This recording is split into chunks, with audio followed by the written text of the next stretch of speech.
My name is Stephanie Papik, and my Inuit name is Benny Reveluk.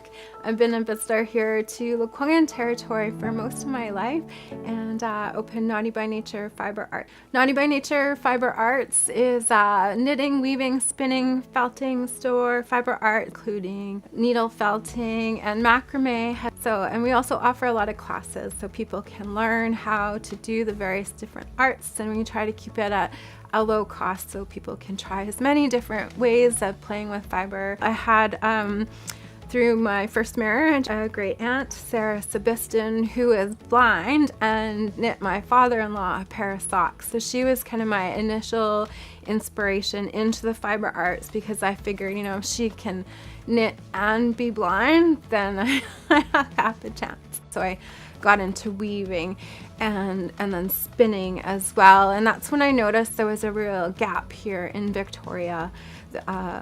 There's knitting stores, but not any of the other unspun fibers to do other things like spinning or felting. I spent a year with my partner. We worked on developing a business plan each night after work and doing all of the market research and whatnot.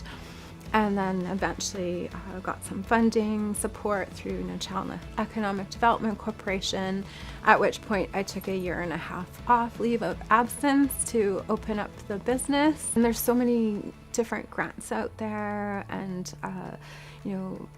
financial support for people to get in business. Nature Economic Development Corporation, they have been really key in the success of Knotty by Nature. We were able to get a grant. Then it just meant I needed to get a small business loan. That really made it possible. And then also Nature Economic Development Corporation helped make it possible to purchase the building that the business is located in now. Most banks, you need 20% deposit for a commercial space, and with Nature Economic Development, you only needed a 10% deposit, which made it a lot more accessible to be able to scramble up enough money to be able to make that happen.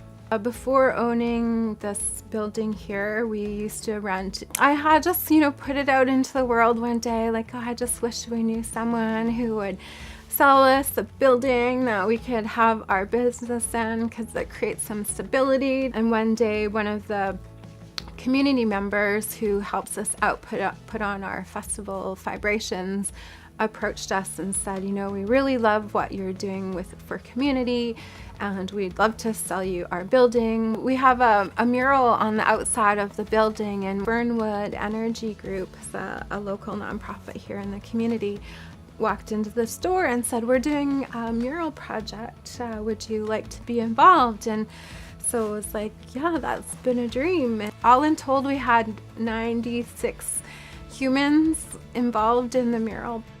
Some of the rewards have been all of the relationships with people that I've met in the community, and that community building aspect of having the business.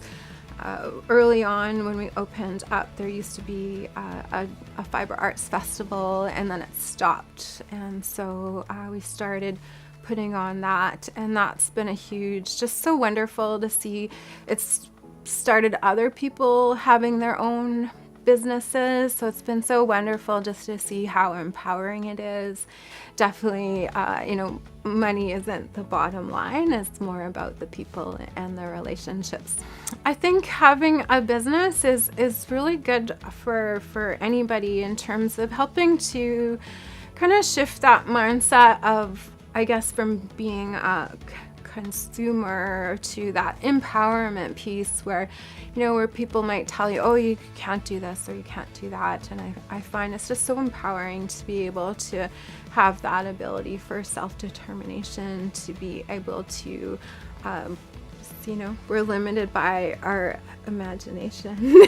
And I have a honors bachelor degree of science. I don't have a business degree, so in some aspects, I think that was helpful because I wasn't limited by what I've been taught by Western society around what businesses should or shouldn't do or how to do them. But in other ways too, I think that's made it a little bit of a challenge. But I don't think I wouldn't say a deterrence for anybody else who's considering, running a business and thinking like, oh, you have to have a degree to do that. So it's really important to be aware of when people are giving feedback or advice when you're thinking about starting a business, to be aware of often they have their own blind spots, biases, and assumptions, and not a reflection of yourself, your worth, and your being, who you are and your capabilities. And got so many role models, which I think is wonderful, because when I was growing up, we didn't have as many people as we do now. It's just remembering words of elders when I was back in the north, and they would say like how important it is to find something that inspires you to be creative, and then in that creativity as you can find ways to contribute to community. And just really like that approach, rather than thinking about, what do you want to be? Do you want to be a lawyer or a pharmacist? Rather than thinking about the job, but more thinking about what gifts do you have, and starting from that place in terms of where you will end up being.